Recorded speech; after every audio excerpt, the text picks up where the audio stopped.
Hello, everyone, and welcome to another Small Screen Star Wars. As always, I'm Julian Musha. I'm joined by Rachel Wilkinson. Hello. And we're going to be talking about today Season 1, Episode 3 of The Acolyte, titled Destiny.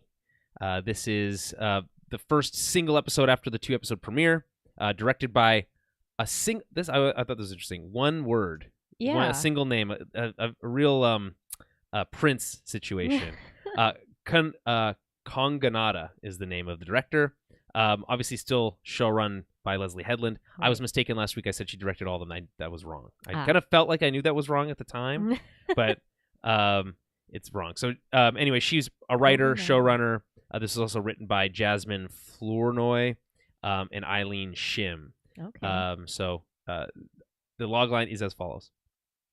On a mysterious planet, the tragic journey of two sisters begins. So yeah, this is a flashback. Yeah. Which I feel like comes at the exact right moment. Yeah. To be honest. Yeah. I honestly not necessarily was expecting it this early in the series, but I liked it. I was like, I think this is, I don't know. I was pumped about it. Do you think there's a world where this was the original first episode? I mean, maybe, but I feel like it kind of ruins a little bit of the mystery and the suspense of the first. Like, I liked the way they had it because I think it's more intriguing where you just are dropped into a story where there's an assassin killing Jedi. Like, I think that's more. Then you weren't intrigued by the subpar acting quality of those two girls. Listen, we're not here to be they're kids to be crapping on this movie. You're right, but there's good child actors too. Yes, I didn't think their acting was Lauren that Brady and Leah Brady. These are the twins that played the two girls here. I honestly didn't think their acting was that bad. I just thought the very first line. There's a couple lines that are like pretty brutal. I thought one of the very first lines in this episode, I was like, ooh, I cringed a little bit. Oh, okay. It grew on me. Yeah. But there's some funny stuff like later, like very close to the end when they're like, "What did you do?" And she's like, "What did you do?" And they're like, "What did you do?" 3 times. And I was like, that's so funny to me. 3 in a row. But anyway. It's very sibling. Yeah. Yeah. There's lots to unpack here. Yeah. But before we get into it, just a little bit of housekeeping. So, follow us on Twitter and Facebook at Tower Babblecast. That's the best way to keep up with everything that we're doing and when new shows drop. If you also want to subscribe to us, I guess here's the thing. I always talk about if you want to help support the show, do so by going over to Patreon, patreon.com/Tower Babblecast, and you get access to a free monthly Film Club episode. It's not free, I guess, a premium exclusive monthly Film Club episode. But speaking of free, if you want to help support the show for free, the best way to do that is to subscribe to us on your podcast player of choice, whatever that might be, Apple Podcasts or YouTube. I think YouTube does podcasts now. I don't know how that works. Don't ask me. Or even better, leave a review, a nice one. I always say if you have grievances, the email address is towerbabblepodcast@gmail.com. Happy to listen to your feedback. Yeah. Hopefully it's constructive. You know, which I got to be honest, more than you can say about the feedback that the Acolyte is getting online. Yeah, it's kind of a bummer. I don't know. Are you surprised? I mean, I guess not from how crappy people were being before it was even. Yeah, but it was review bombed before the episode even premiered. Yeah, which is kind of crazy to me. It's like, I don't know. If you don't want to give something a chance, that's fine. But I don't know. I feel like you shouldn't be. Don't review bomb something if you haven't watched it. Or if you, I don't know. I think the thing is there are individuals who've gone and review bombed. I think most of the review bombing comes from a small few who have weaponized bots to do it. Yeah. Largely speaking, because even just has the time. No one has the time. Like, why? Well, no regular people have the time. Somebody has the time. Yeah. It's like, that's just wild to me. Like, I don't know. I feel like your time would be so much better spent doing something positive. Yeah. So I went a little back and forth on Twitter. I really got to stop feeding the trolls. Yeah. It's really a problem. But there was I got engaged with this one thread where it just felt so silly because this person was complaining that, well, what are the odds that two twins would have the exact same haircut almost 16 years later? They don't. Well, their hair is pretty similar, right? You could argue one's longer. But the front's the same? Are they talking about the braids? I think the braids. I'm not sure what you call that, dreads or box braids or whatever they are. But it's yeah. So this I have so. I just, but this the conversation was like, oh, it's a sign that the showrunners don't care. And my response at the time was, it's not that they don't care, it's the exact opposite. Yeah. It's that they wanted you to think that they were the same person. Yeah, that was all. Point. It was intentional. Like, well, then that's just a plot contrivance. That's what other people would say. Right. Again, there's a million reasons why someone might have the same haircut as their twin 16 years later. Mostly because they were raised on the same planet by the same person and probably taught to do their hair in the same way. Yeah. It is right? whatever. They're keeping some resemblance of their past in their childhood, and like they just like wearing their hair like that. Like whatever. But also the May's hair's way longer. She has like way longer like braids that go like down her back. Right. If you look, like it's I don't understand. I get it that it's the same style of like twist or braid or whatever it is. That's insane. I guess I would just say that such a stupid gripe. Story contrivances happen all the time. Where this is not a recreation of reality. This is a story we're telling. Yeah. So in stories, we take shortcuts all the time for the sake of the story, right. or for the sake of the story, payoffs, and you could argue that sure they maybe pulled the rug out from the reveal a little too early. In one episode, right, okay. It feels a little bit too soon. Yeah. That being said, the goal was to put you in a mind space where you thought they were the same person. Yeah. For at least a period of time. And that, I think, largely succeeded. So you can complain about all this other stuff, but ultimately these decisions are made because the story deserves it. There's obviously examples where like things like Deus Ex Machinas, where someone just appears out of nowhere to save the day, is problematic because, yes, the story demanded it because the person wrote it that way, but it feels unsatisfying. Whereas this there is a satisfying story purpose for this. Anyway, this is all to say that we're in a very difficult time in Star Wars right now because it's really hard to separate, to untangle the weave that is the good faith criticism from the bad faith criticism. Right. So instead, you end up in the situation where you really have a hard time saying, do you not like it because you think the writing is a little stilted? My argument would be the writing in Star Wars has always been pretty stilted, so, maybe you just don't like Star Wars that much. On the other hand, it's like maybe you don't like it for other reasons, but it's hard to separate the two because the trolls are intentionally weaponizing all criticism to make it look like everyone doesn't like it, and that's just not true. Right. Yeah. So we're gonna do this. We're gonna purge this whole episode by reading this 1-star IMDb review. So you're feeding them right now. No. This is gonna help. This is just gonna get it all out of the way. Okay. And then we won't have to talk about it because I think largely I did enjoy this episode. I did too. It's currently sitting at a 3.9 out of 10 it does on not IMDb, deserve that. Which again, if you look at the ratings, it just seems the numbers seem a little skewed. 53.1% have given it a 1-star review, and this is 2.6 thousand reviews. Comparatively to the rest of all the different ones between 2 and 10, between 9.6 or 470 reviews to 7.7%, which is 377 reviews. It just seems a little skewed, unnatural, as like the word that they used in this episode today. So, again, we're going to read this 1-star review because I like to believe that this is a different 1-star review. I came back and it loaded a new one. So here we go. This one's called Execute Order 66, which does feel a little strong, but here, whatever.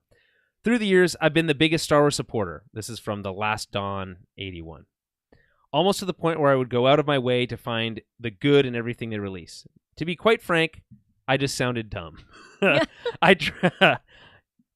I see where this is going, but we're going to continue. I try my best to make sense of The Rise of Skywalker. You don't have to. That movie's bad. I'm that kind of Star Wars fan, but I think this might be the episode that has finally done it for me. I think I'm done. I've watched a lot of bad Star Wars, and it seems to be getting worse yearly, but this might be the worst that I've ever seen. I've tried my best in my head to make sense of it, but sometimes the answer is that it just absolutely sucks. We reach the point where they don't even try to hide their agendas. Here we go. Okay. This is now we're getting into the bad faith criticism. I hate being the person to say this, so you can just stop there. You don't have to say this, for the record, The Last Dawn. You don't have to. I really, really hate it, but it's obvious. When I look back into the past, I remember this episode as the reason I stopped watching Star Wars. I'm one person, and it doesn't matter what I say, but I'm just expressing my feelings here in this review. I officially lost faith in them. Here's the thing. He says their agendas and then doesn't go on to explain what he thinks those agendas are. Yeah. So it's left ambiguous. This is a part of the the difficulty in being able to detangle real criticism from this type of criticism, which is that this perceived slight against the original concept that I guess Star Wars was designed to be apolitical, which of course it cannot be by its bare nature. Anyway, sorry, what do you want to say? Nothing. I read ahead, and I know I can see it. I'm gonna skip ahead a little bit too, because it's a lot of just like, I'm done, I'm tired, yada yada yada, disappointed. It's obvious they don't care about their fan base. So this again isn't true, because we'll talk about this as we get into the review today.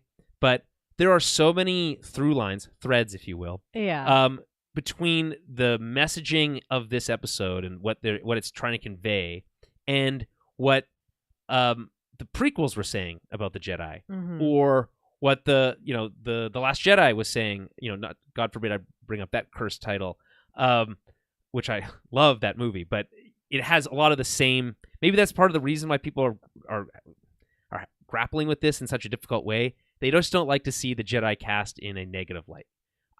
But it just makes me think that they weren't paying attention to any other Star Wars media. So yeah, no, it's the next comment there. It's that where they say that. Oh, sorry. It's obvious they don't care about the fan base and are content catering to a small group of blue-haired individuals. Is that right? Yes. Yeah, you know what I know exactly what type of person this is. Yes, and it's like, man, you're a bigot. Like, I'm sorry, you're just mad because you think that Star Wars is for lesbians now. It's too gay. It's just like, man, like, fuck off. And by the way, nothing that even just because there's a group of witches doesn't mean that they're lesbians. No, for the record, it doesn't. And even if they are, that's fine too. Like, you're mad that they have two moms. It's like, well, they call everyone mother. Like, it's a coven thing, first of all. But even if they are, why does it bug you so much? Like, literally, why does that bother you to the point where you're like, I'm not going to watch Star Wars anymore? They're not pandering. Like, it's just like, you're the only one getting upset about it. Like, it's just, I don't know. Like, this is the kind of thing where it's like, I'm not even mad. I'm just disappointed. Like, it's just kind of like, I don't understand why it's such a trigger. I don't know. Okay, so this is the part of the stuff that's separate from Star Wars today. It's larger. It is this culture war concept that's really, and as I've seen people say this online, which is just like, these are things that only people on the internet say. Yeah. You don't, you might listen. I'm sure next time I have a chance to talk with my, normie friends about what they think about the Acolyte, some of them will probably say they didn't watch it. That's fine. Those that say they did might say they didn't like it, but they're probably not going to say they didn't like it because they thought that they're trying to push an agenda down my throat, or that they're catering to the LGBT or the rainbow. What do they call it? The rainbow crap? I don't know. Like, whatever they are, the blue-haired group. It's exactly like, okay, so you think it's too leftist? Is like what you're kind of saying? Whatever. Or I guess it's hard to. It's again. So what they're doing is they're saying, I don't like this, but the reason I don't like this is because it's not being catered to me. Yeah, and that's really not the point. Anyway, that this is all designed to get this all out of the way. So to say that this is happening, people are saying these things. Yeah, it's really hard to decipher where people's honest feelings about the show are. What those honest feelings are. Yeah. Versus what these kind of bad faith arguments about this. It's not that it's bad because it has blue-haired women. That's what they're saying. It's because they've abandoned good storytelling in favor of trying to insert these things, as if those things are mutually exclusive, as if you could say that they are writing these stories intentionally making it bad, quote unquote, because they are trying to push an agenda, when in fact what is happening is they are including people in their storytelling. Yeah. By the way, this is written by and show created by a woman. Right. So, never mind the fact that we've already seen covens of witches in Star Wars. Tons. Never mind that. Yeah.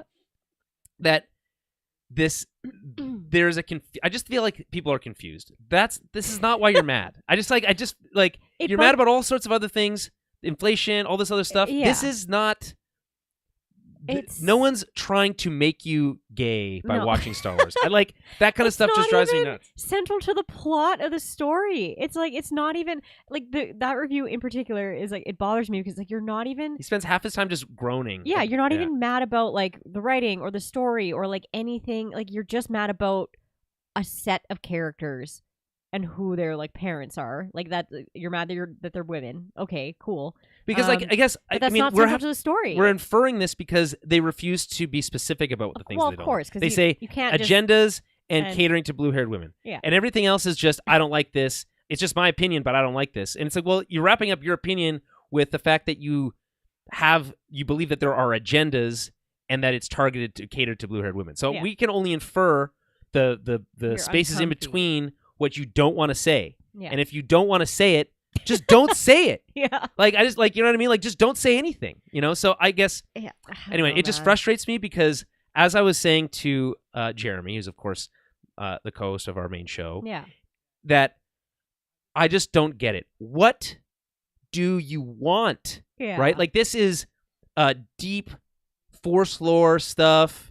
Really cool. Really too. Interesting concepts around potentially how, you know, Anakin's origin and how that stuff plays together, where, you know, the role of the Jedi, you know, in its late stage period as it relates to things like the, you know, organized religion and its effects on, you know, paganism potentially. There's like all these really fascinating ideas to explore here. Yeah. But instead, we want to just complain for seemingly no reason. So for like a very small subplot, of like.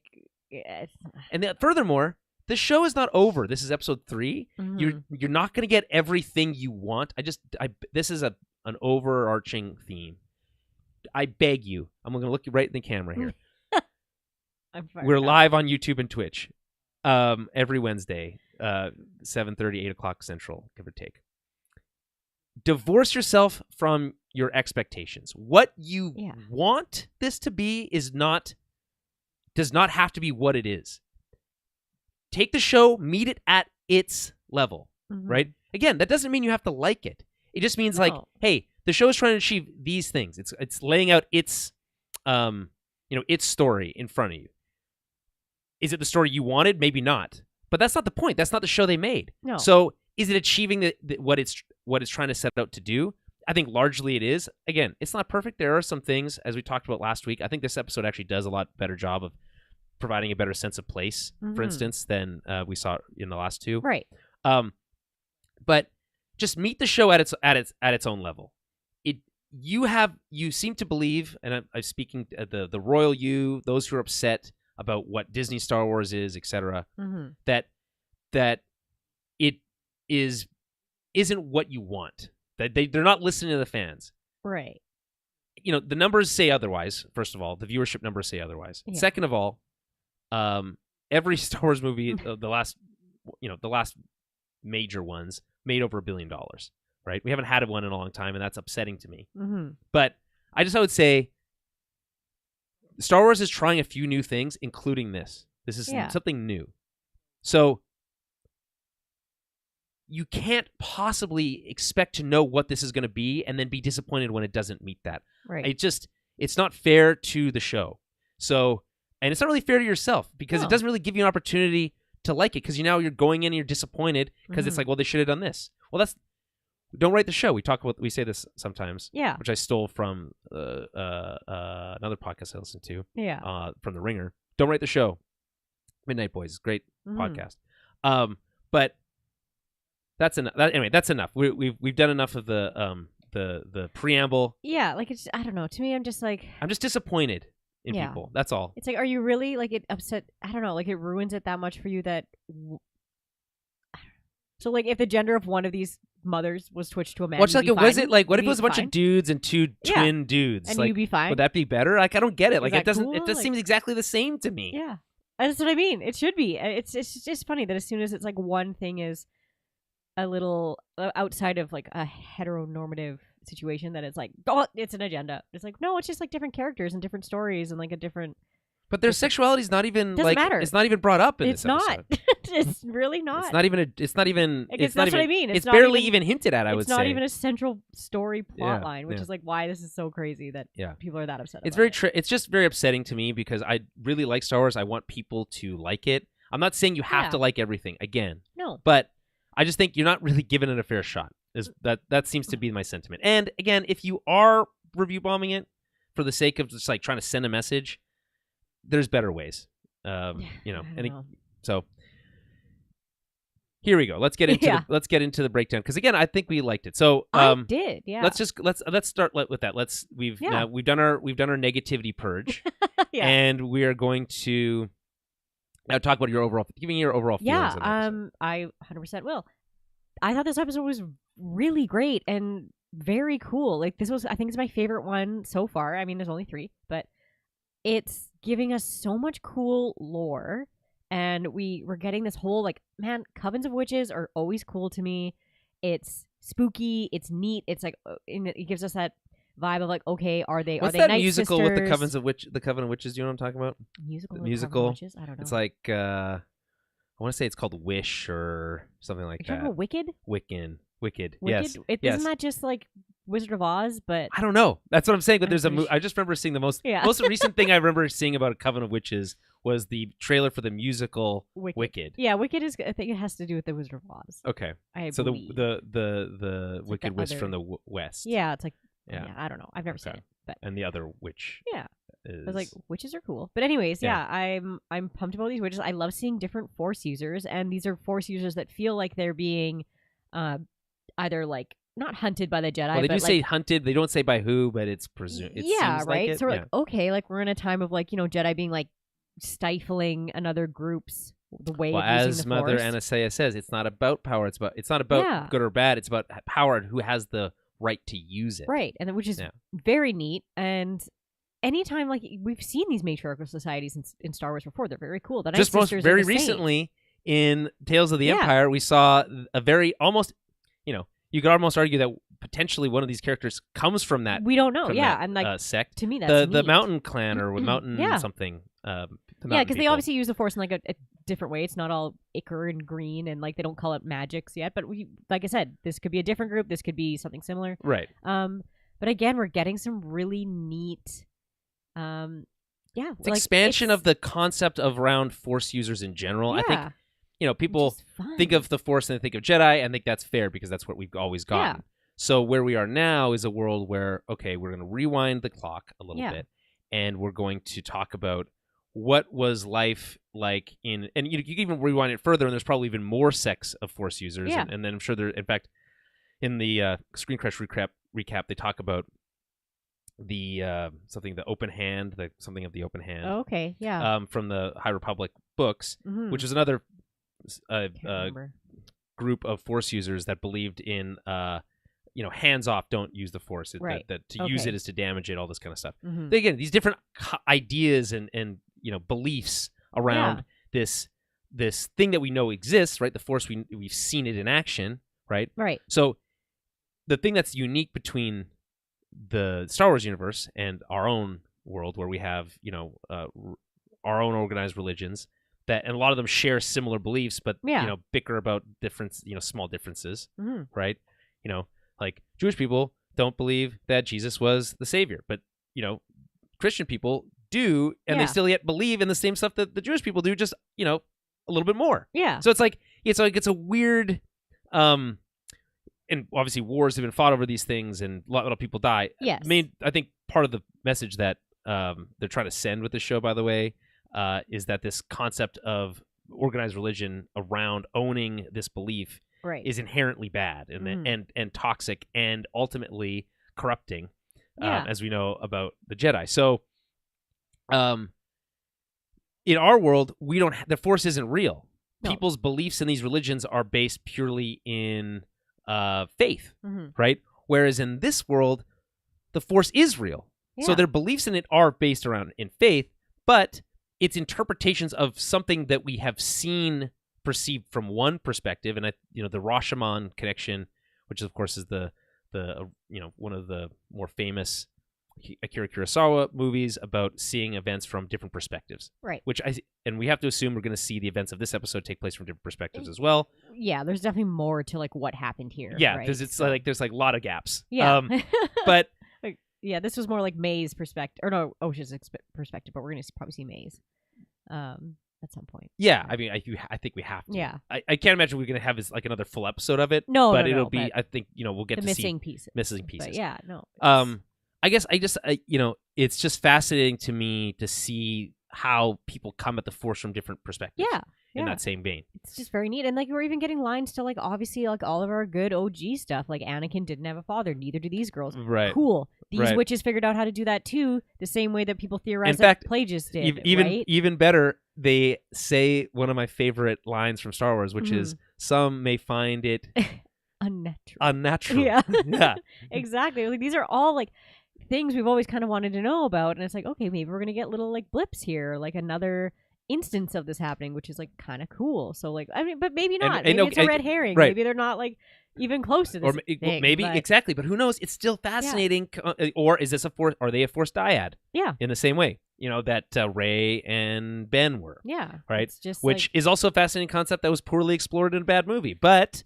Yeah. The idea of a Force dyad is interesting. And Palpatine in that movie says something that hasn't been seen in generations. It's been generations since the events of this compared to the events of Rise of Skywalker. So there are all sorts of possibilities. Yeah. I just think the story is still like really intriguing about this, and right, the role, what role did the Jedi play in this tragedy? In this tragedy right? that happened, yeah. Why did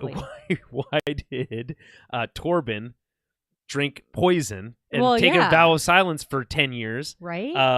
We always see him do is like take some blood and his eyes go black for a bit, but that's not his fault. Yeah, it gets a little possessed. Yeah. That's a little possessed. Yeah. But yeah, I mean, these are all like very neat ways of using the Force, at least for me. I don't know. It's maybe a little bit more dark side, but we don't even know that. It is 100% more dark side. Yeah, it is. Possessing someone for sure is, but we don't know what else. Yeah, but how's that really that different from a Jedi mind trick? That's what I mean. It's not much different. It just his eyes go black, so it's scarier. Right. It could be like when I mean, we saw Sabine get possessed once and her eyes were glowing green. And Ahsoka. Right, exactly. So we've never exactly. There's just a lot of through lines, threads, as they talk about in this, to other things.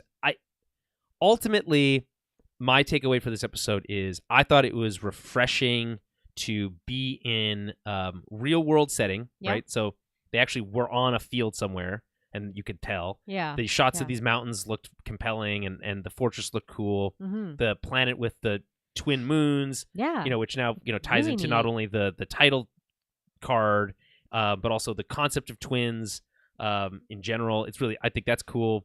Planets aligning, interesting. As I said at the top, I do think that the performances from the young twins, young Osha and young May, left a little to be desired. I just did not. They had a lot to do, and I just think that they weren't really able to convey, I think, the gravity of some of the things that they were kind of being asked to carry. Yeah. That being said, I thought Jodie Turner-Smith as Mother Anastasia was striking and really cool. I think seeing another Zabrak is a fascinating idea because it instantly connects you to the other Coven of Witches that we're familiar with, right? Yeah. So I think that's an interesting connection. I think did they use de-aging technology on the Jedi in this one? Yeah, maybe a little bit. And I gotta say, pretty good because I didn't know, and I was like, I can't tell. Are they? Do they look younger? I would like to see a side-by-side comparison. If anyone has that, please send it to me at Tower Battlecast on Twitter. Torben is he from Game of Thrones? Yes, Torben is. He was Tommen on Game of Thrones. He's the one who jumped out of the window. Yes. Spoilers for Game of Thrones, but it's a little. It's been years. It's been a while. Anyway, if you haven't seen it, you won't remember who he is. Exactly. It happens so late in the series, so it's like whatever. Anyway, Dean Charles Chapman. Just being tasked with suicides over and over and over again, I guess. Typecast. Yeah. The thing is, I think he has that really funny wig in episode 2 and the funny beard. I think that was part of we need to make him look older. Yeah. This is much more close to how I think he actually looks right now. I think so too. As the Padawan. So maybe that makes me think that we'll see much more of him in that role and more flashback. I don't know. But I guess in general, I would just say that I think the pacing was a little not great. The kind of tragedy at the end of this episode, as we talked about, I think designed to be perceived from only Osha's perspective. Right. Yeah. However, the way that we get to see it from Osha's perspective leaves so much out that it feels weird to me. Like, okay, it's like she turns around, all of a sudden that fire is huge. It's like, how did that happen so fast? Well, I think that's part of it, right? 'Cause we're like led to believe her sister said it, but it's like, well, did she? Like, she was, probably didn't help. There's a lot of things. Did she? Maybe she got Jedi mind tricked. I don't know. There's all these things that we don't know. But what I'm saying is that the pacing of it feels so odd that I want to be more invested in the death of all these, like Mother Anastaea's death and all these things that just like happen so fast. And you're like, oh, okay. It doesn't really get its chance to land, and maybe we'll have a chance to do that later. But I'm just saying, for the purposes of this episode standalone, the pacing felt a little weird to me. Right. So. I think maybe that is slightly purposeful because they might want to show it later from a different point of view, like actually how the mothers, like, and all from these other this coven, like, died. Certain point right? of view, perhaps. Yeah, from a certain point of view. Yeah. Yeah. So. By the way, the whole idea of take different perspectives is like core to Star Wars, because the very first time that they had to do a retcon, they had to basically say, "Oh yeah, no, I thought you said that Vader killed my dad." You're like, he did technically, from a certain point of view, kill your dad. Yeah, spiritually, that is, or psychologically. But who needs details? So that kind of thing is like core to Star Wars. So it like doesn't bother me at all. But I just think, again, given the kind of less than A+ quality of the performances from the kids, which I hate to critique child actors, like it's so annoying. I sound like such a douche, but like I didn't think they were that bad. Anyway, good for you. I'm happy for you. At least I didn't notice it, but I also didn't notice that with the guy who plays. How people were critiquing him last time, Master Soul. Oh, right. I didn't think he was bad either. I thought he was way better in this one too. Yeah, by the way, I thought he took another step forward in terms of his performance. Yeah. Like when he says, like, "I think you'll make a great Jedi" to Osha. I thought that was like a really heartfelt, full of emotion line read. So, okay. That's, I think, overall thoughts. Let's get into this breakdown. This is about 43 minutes, which is, again, I think a sweet spot in terms of, like, I'm very much okay with a 43-minute episode. 42 minutes, if I recall, is what a 1-hour episode of television was like when it had commercials. Oh, okay. Back in the old day. So this is like in line when if you watch like an old sitcom and it has no commercials, it's like 42 minutes uncut. And then, so this is kind of similar to that. Right. Obviously, where most people are used to, like, if I have a streaming show that's an hour, it's going to be like exactly an hour or right around that. Right. Star Wars has never really felt the need to follow that rule. I guess the closest one to that would be Andor, which of course is the bar for quality and storytelling in Star Wars television. But I will just say that I had no issues with this runtime. So let's get into it. Okay. So this starts with we basically spend the entire episode on Brendok.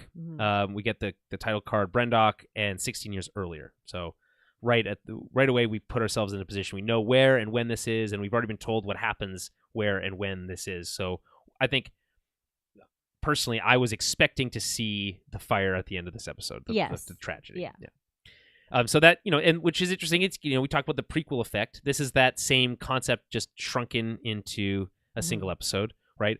We went ahead, told the story, and there's nothing new in Star Wars about telling a story non-sequentially. In fact, it might be its biggest trait. Yeah.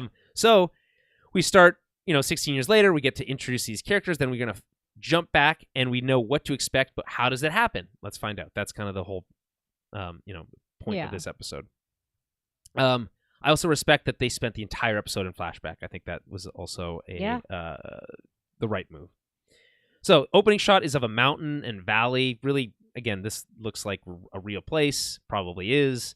And we get, the camera swooping through this valley and over rocky outcroppings. When we get to see this old, like, Stonehenge-like monument, very similar to things we've seen in The Mandalorian. and even in again, what was the other one? In front of that dam in Andor.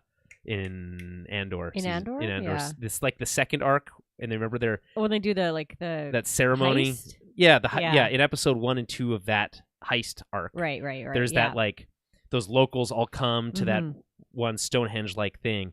So again, we're seeing this idea of these old shrines to something, and we've seen that be used for the Force with the Jedi, and it makes us, I think the idea is to make us think that is potentially maybe an old Jedi something or an old Force something. Right. I don't know. It's interesting, and it certainly adds to the world building. Next, we see what looks like a yellow weeping willow that they've color graded differently, but it's actually a bunta tree. So this is where they get the poison from. Yeah. Anyway, it's very cool looking. It is very cool, like very striking. Yeah, very striking with the blue mushrooms on the tree trunk. Yeah, too. It's cool. It's just like it was very pretty. And then the see-through butterflies. Yeah, it's just like it was such a pretty scene. I don't know. Yeah, and I think this is another example of where, in contrast to I think some of what we saw last week, a much better sense of place. Yes. And establishing and using real world locations. I don't know if this is a real world location, if that's on set or whatever, but it looks enough like it is to be believable, and that's what's important. So Osha is playing with a transparent butterfly thing. Her sister May arrives and is like, "What are you doing here?" And they start bickering right away. And this is what I mean. I was like, I felt like the line, it's like, it just felt really forced, the bickering. And like it happens all episode long. Right. And to me, it just gets on my nerves a little bit. Fair enough. Fair enough. Like we could have started with something that was a little less combative right from the start. Like we already know that they're different, but I think it would have been, not to write the show, a slower build into like, oh no, they do have bigger differences. They might, even at this young age, they have differences, but they're still sisters. We don't really even we get so little time with them where they actually like each other. In fact, none, almost at all. Yeah, that one where they're forced to hold hands. Very one-sided to me. Like it feels like May's very much like, no, we do this together and we're twins and like we do everything together, right? But like Osha's like, well, I want to do my own thing. She's like, I don't want to do everything you do, and like so that's kind of like the vibe that I get, that Osha's the one that's like trying to push back. And maybe like, that's maybe that's that perspective thing. Maybe we'll see it from Osha's perspective. Yeah. And May will think that a perception of it, and what we'll see is that Osha is much more of the brat, right? But I guess we'll find out. Anyway, they bicker about their differences, like, again, immediately. Osha doesn't want to do the ascension ceremony. This is the first time we heard that. What does that mean? We find out later. On the way back from the tree, May insists on doing their like rhyme that we heard when she had her Force vision. Yes. By the way, the Force dyad thing, we didn't talk about it last week. I think it makes a lot more sense when you think about it this way. And I'm not going to steal the credit for this, but both Screen Crush and some of the podcasts I listened to talked about this idea. I think it's compelling, which is that when Rey and Ben in The Last Jedi were communicating through the Force over long distances, it was being facilitated by Palpatine. Right. We know that there's a larger Sith presence in this, right? And then we have this concept of these twins that were created in the Force, almost a Force dyad by nature. Again, we haven't explored that concept in depth yet in the show. That might be also a red herring. But the idea that they were able to communicate through the Force, despite not knowing that each other were alive, feels like it was maybe facilitated by someone else, which I think would connects to the sequel stuff, which is interesting. Yeah, absolutely. Anyway, they do the rhyme. The thing that strikes me about like the performances here from the girls is that, like, you're right, Osha's like whole thing is that she wants to be independent, but I just find that she's just so glum the entire time. Right, yeah. And she's like, she doesn't want to do the rhyme, she doesn't want to do the ascension thing, she doesn't want to hold hands, she doesn't want, it's like she's just a grouch the whole time. So it's really hard to be like, get on her side about this stuff. Right. It helps that we know her as an adult and we like her. She has a more likable personality. But if this was episode 1 and we never met these people before, I think most people would be like, Osha's the worst. She's so annoying. Yeah. Like, why does she want to do anything? Yeah. Right. Yeah. And again, like the reasoning makes sense, which is that she wants to be independent. She wants her own independence. But the way it comes across is so bratty that it just, again, it's hard to like. So on the way back, May insists on doing the rhyme, but they're found by a Zabrak woman named Coral. So do you want to talk about the potential connection here to maybe the Night Sisters and the mountain people? Mountain Tribe. Yeah, I mean, they very well could be, right? Because it's similar like species, but I don't know. It's so confusing when it comes to like the Zabraks and Night Sisters and like the boys and the girls, because it's kind of like convoluted there. But yeah, I mean, obviously could be a connection there because she's the same species as the Night Sisters, basically. Right. So, it'd be it's got to have a purpose. Like they're not just gonna. To me, I think it'd be a wild choice to make her that species and it not have a connection. But I mean, maybe they just kind of want to throw you off. At it. It could just be a hint at it, and that's fine. We might never know that. I mean, the Coven is destroyed at the end of this episode. Yeah. And they're 8 years old when this happens. Yeah. So what May and Osha may know about the history of the Coven might be lost already, right? Yeah. It's just hard to know. So either way, I don't think it's an accident that there's a Zabrak that's what I mean. Here. I don't think it's an accident either. It's definitely purposeful. So I really like her look, by the way, like blue with like these like lines along the side of her head. I just it's not as intense, obviously, as the Maul tattoo markings and stuff. But the horns look good. I think it's just like a really good example of what Zabraks can look like in live action. Yeah. Anyway, Soul is watching them, skulking around, and watching them from the trees. Cut to the title sequence, which now has a little bit more bearing because the moons are blue and red. How that works exactly is unclear to me, but the moons are blue and red, so that's kind of another connection to the twin concept, and then the twins obviously in the blue light side dark side connection. Blue, red, yeah, exactly. Next, we get an establishing shot of their fortress, which is really cool, really sweeping, warm music here. It's built into the top of a mountain. I just think it's a really cool design for really anything we've seen in Star Wars. Up there with some of the best bases we've seen. Yeah, cool base. Yeah. Inside the fortress itself, there are women of all types milling about. The girls want spice creams. Do you think these have actual spice in them? Oh, like the drug? No, I think it's like it's just a fun play on ice cream. Yeah. I think it's just like a cute. Yeah, I know. It's just funny because they brought that up in the Screen Crush thing too, and it's like, is there drugs in it? Are they what are the chances that they're feeding drugs to these kids? But unlikely. Hilarious. Right? Yeah. I mean, it's a psychotropic drug, right? Maybe it's good for force training. Ooh, maybe. Anyway, Coral doesn't think they deserve it. They ran away. They weren't supposed to do that. Right. And she doesn't think that they've earned it. But that's when we meet Mother Anasea. She arrives, and she's really their closest to what their true mother is, which is wild because we find out later that Coral actually carried them. Yeah, which is. But they see Mother Anasea as their mom. Yeah. Which is, I just like an interesting dynamic. It is, yeah. Well, it's also kind of like it gives me the vibe of like when you have like not the good parent, but you have the mean parent, the strict parent, and the fun parent, where it's just, a lot of times it's the dad, like, fun dad and mean mom is how I say it in my house. I was like, oh, you get to be fun dad and I have to be mean mom, like telling him not to do stuff. Yeah, like Skylar from Breaking Bad. Yeah. Everyone hated her.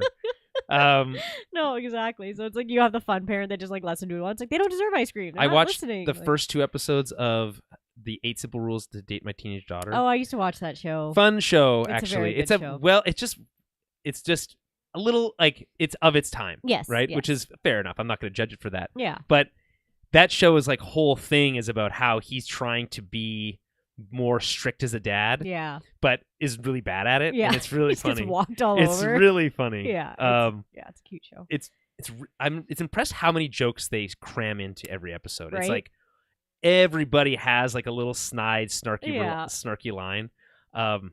It works. It was a nice palate cleanser before I watched this episode. But yeah, no, it's like it's a very it's a typical dynamic in a household of like you're getting in trouble from one parent, so you go ask the other one if you right, can have and something. Right. Well, in this case, it's like she just comes out. She's like, no, they can have it. Like she just right away overrules her, and she's in charge of everybody. Right. So she has this kind of like the matriarchal thing going on already. Yes. Which is interesting. Mm-hmm. So as the girls get ready for their training, Anastasia and Coral talk about the risks of the visiting Jedi. I guess there's Jedi on the planet that they're aware of, and that the safety of their planet, that their coven, relies on staying secret. Right. And we learn more about this later.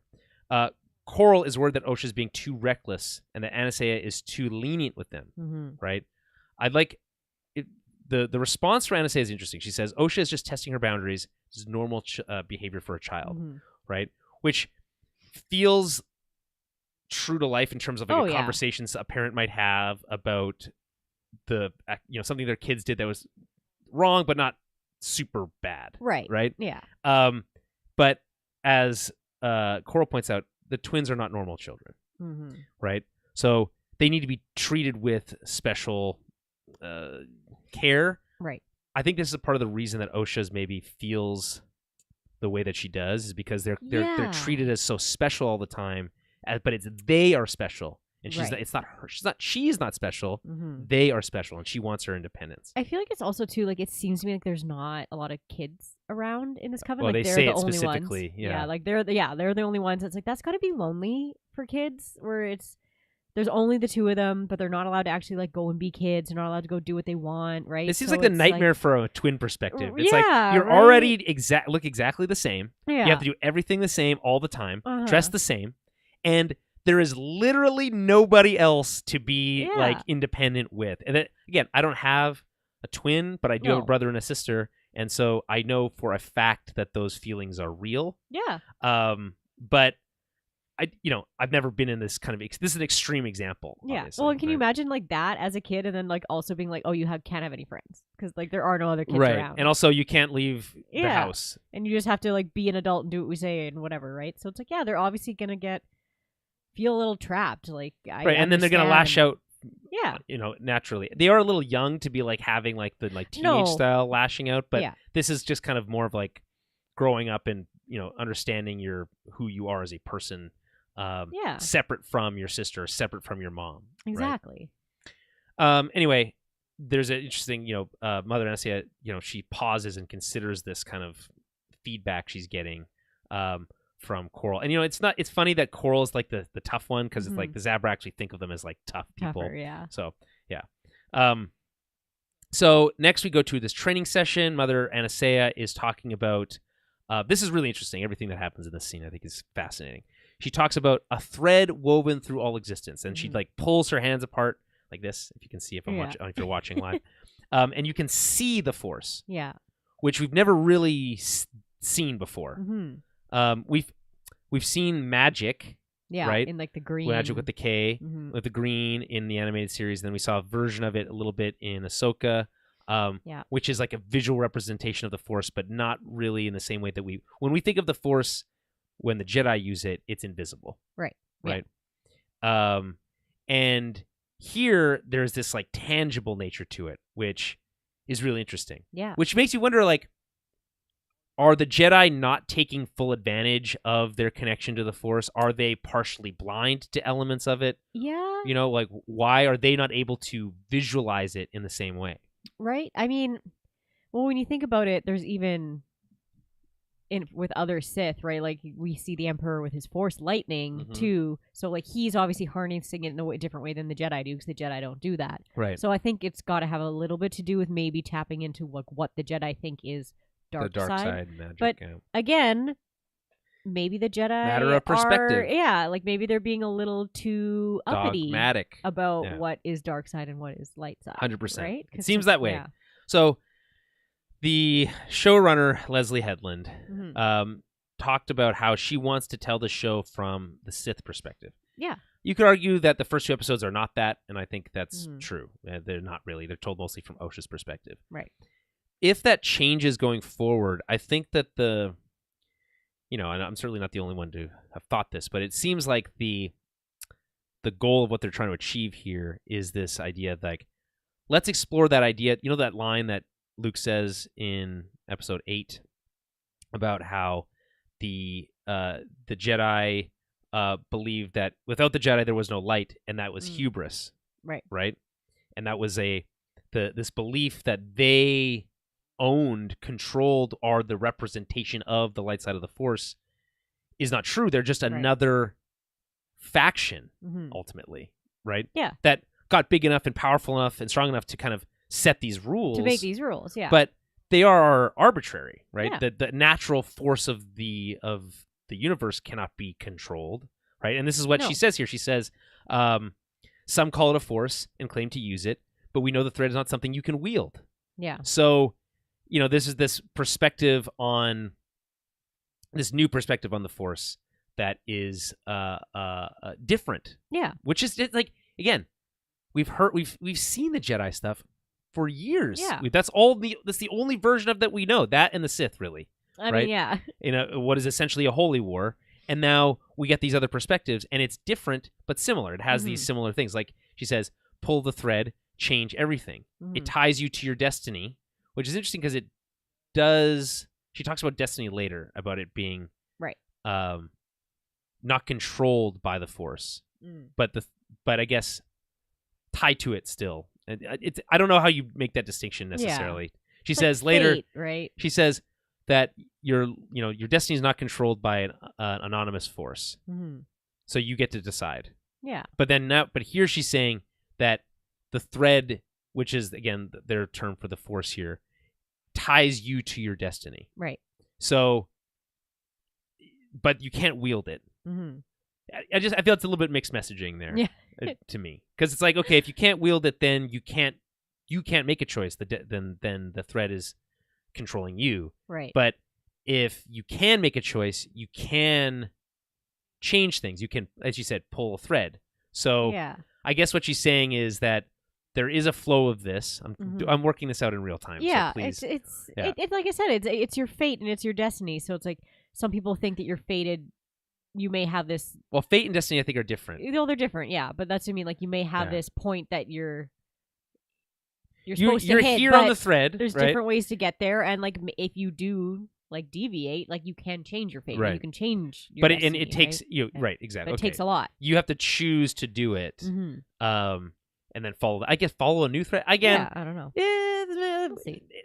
Let's not pretend like the Jedi's lessons always make sense. Yeah. Okay. What do you mean? Don't try. How do I do something if I don't try to do it? Yeah. And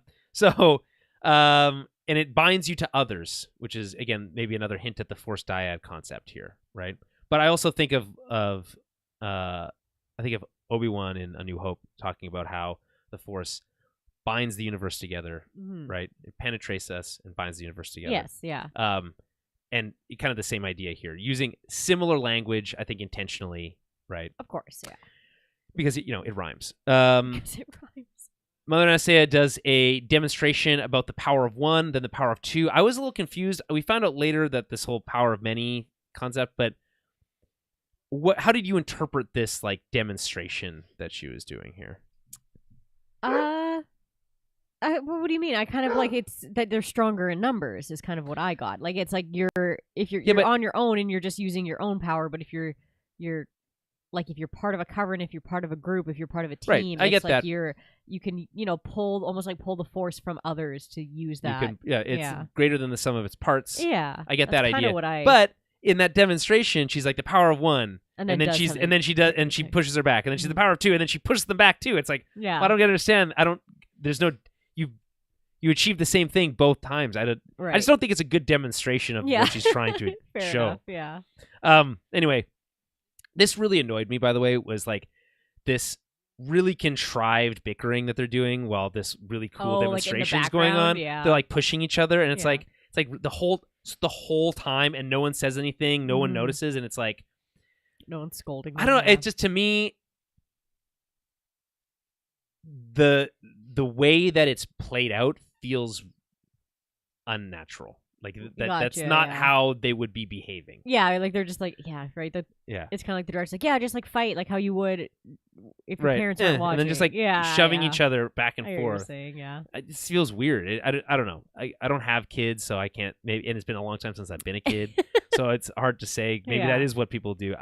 But this is just my perception of it. So she says, at the ceremony, you will see the power of many. We do see that later. Mm-hmm. The girls continue to fight, so Mother Anastasia demonstrates her power on them and pushes them over with the force. I do it too. Maybe do you think this is her like taking her less like the advice about being a little bit more stern? Maybe, yeah, I think so. So she's like, okay, defend yourself, and so she like force pushes them, and then May jumps in front of Osha and like protects her. So you already like you get this kind of indication of May's place in the family, like this twin pecking order. Yeah, that she's kind of like in charge. That and with even in the kind of very first scene, like when you see Osha and she's kind of playing with that little bug and she's being like relatively gentle, but then May comes in and May's being a little more aggressive, and Osha has to tell her to stop. Right. So like I kind of still get that vibe that like May's a little bit more like forceful. She's a little bit more not dark side necessarily, but she's just a little stronger, more willful. Yeah. And like Osha's a little more passive when it comes to that. Like she doesn't necessarily like. Which is actually why she'd make a good Jedi. Yeah. Yeah. Exactly. If she had finished her training. Yeah. Yes. Exactly.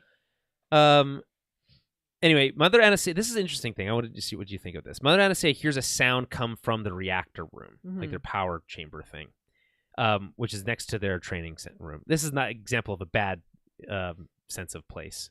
Right.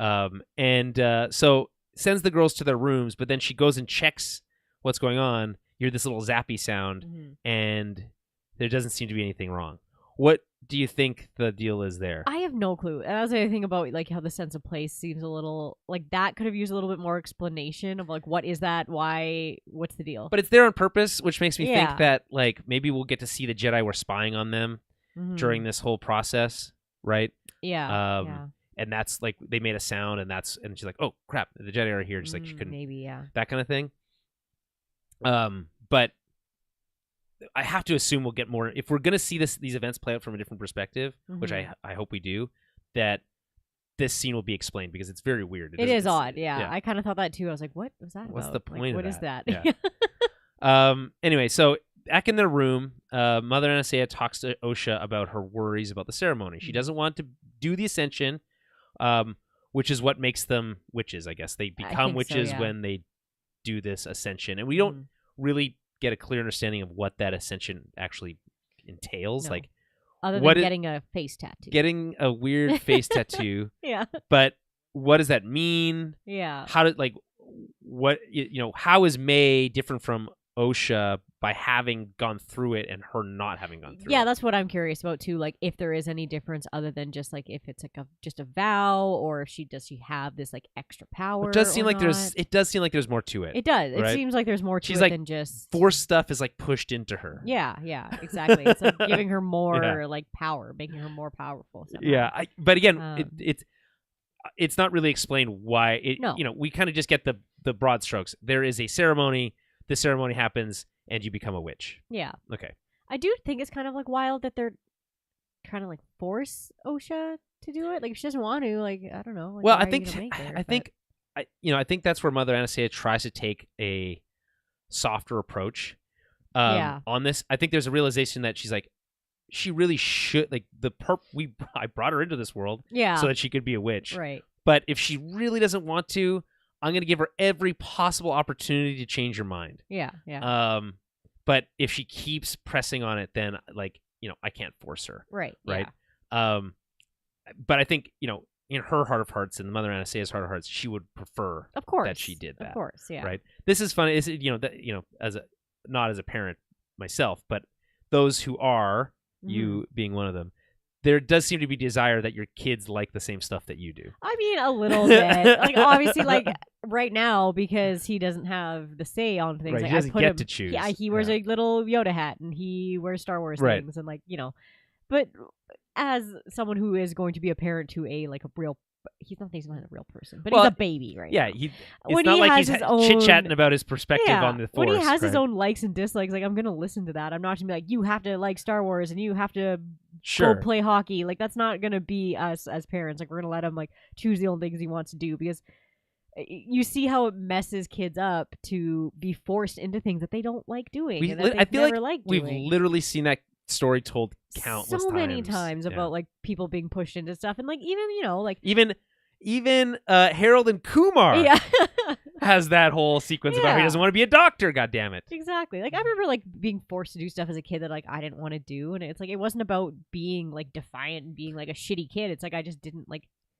Right, I think there's a difference. Be allowed to not do things. I think there's a difference between like putting your kids in a position where this is like, we're going to put you into soccer because it's a learning experience to be on a sports team. And it's like, you might not want to do it, but you're going to get stuff out of this that is beyond whether you like soccer or not. Yeah. So this is going to happen for now. Do it for a year. But and later, really hate it. But later, that you'll have the opportunity to say, okay, well, you've done it, and you can say you don't like it, and that's cool. But you've done team sports. So there's like certain things that you're like, when you have to go to school, there's no like you don't have a choice about that, right? You don't want to, but you're getting something out of that. So there's like the decisions can be made obviously for your kids, and I think there's a position here where Mother Anastasia could have said, no, you have to do it. Yeah, exactly. But which I think she chooses not to in this case. Which I think is commendable. Yeah. Anyway, Mother Anastasia makes the two of them hold hands, but Osha doesn't really seem to be into it. This is what I mean about earlier. She just doesn't seem to be into anything. Right. So Mother Anastasia makes them say they love each other, even though, again, she's like, ugh.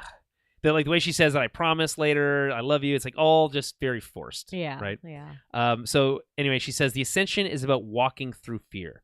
So again, this is another kind of through line thread to themes in Star Wars that we've seen before, right? The power of fear, and especially interesting when the Jedi have this aversion to fear, that it is the dark path. We know where fear leads, as Yoda describes, right?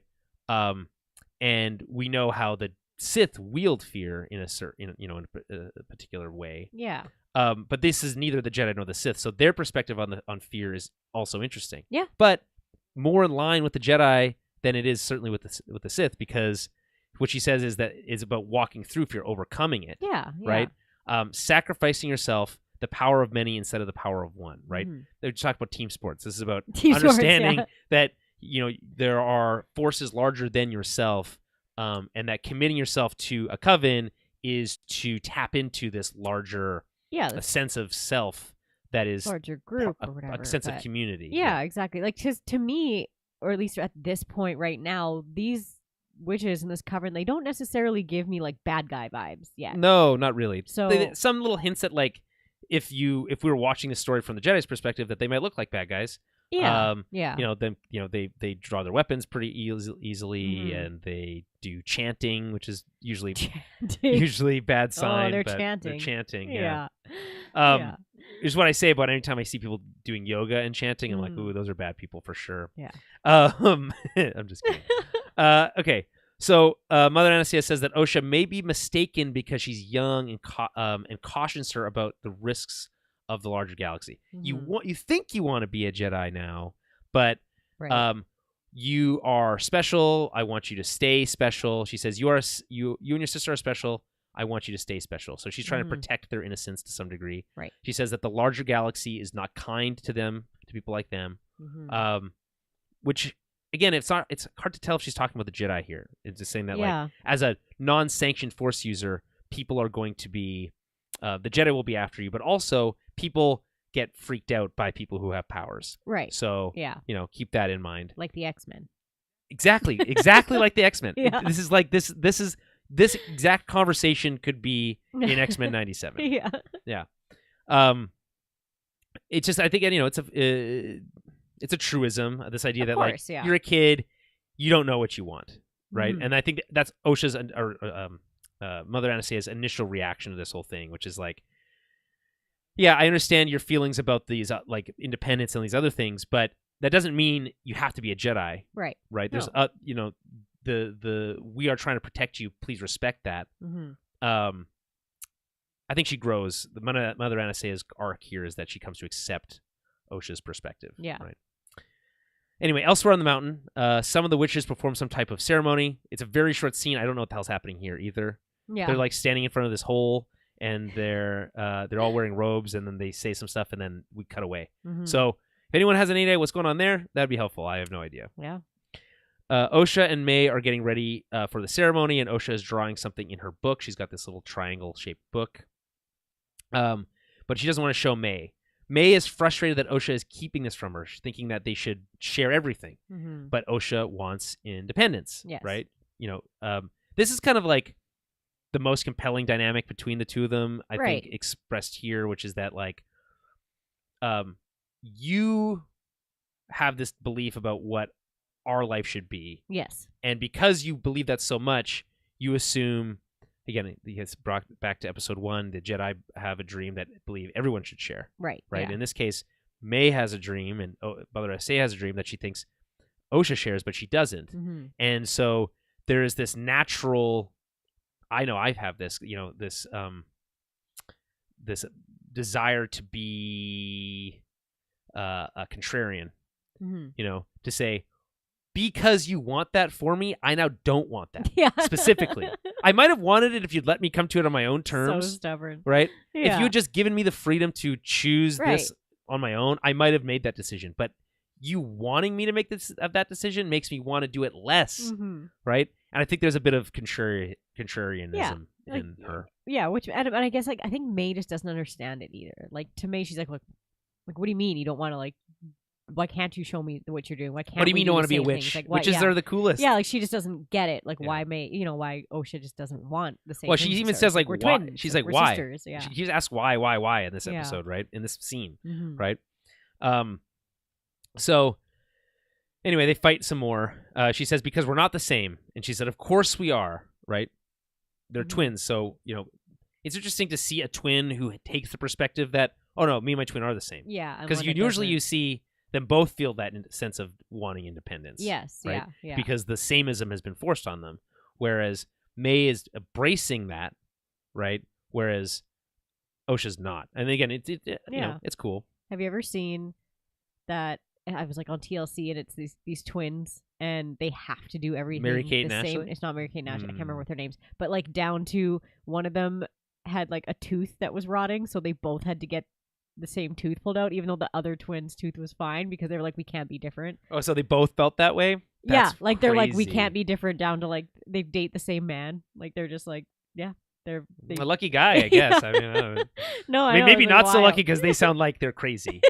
But yeah. But I was like, that's wild to get a tooth pulled because your twin sister. Yeah, has that is to, crazy. And also, like, isn't like the whole? I don't know if dentists take the what's the oath that doctors take? Hippocratic oath about never doing harm. But removing a perfectly good tooth would be doing harm. Yeah, it would be. So I don't know. Yeah. It'd be I think they did have issues finding someone to do it for them. Right. They were like, Can we find a back alley dentist to pull my tooth? Yeah. Or just wrap a string around it and close a door? Yeah, it's wild. By the way, this is a crazy thing. I saw this headline the other day. It was like, scientists make breakthrough, believe that they can regrow human teeth. Oh, interesting. Isn't that wild? That is wild. Huh. Imagine great. losing a tooth and being able to just grow it back. Yeah, like a baby. Yeah. Because I think that's the thing. We already do that once. You do it once. Why couldn't you do it again? And and like animals can regrow their teeth, and like sharks and stuff. Exactly. So why can't we? Exactly. Yeah. Interesting. Technically, you grow your bones once too. You should theoretically be able to grow a new set of bones. Well, you can when they break and stuff. They grow back together.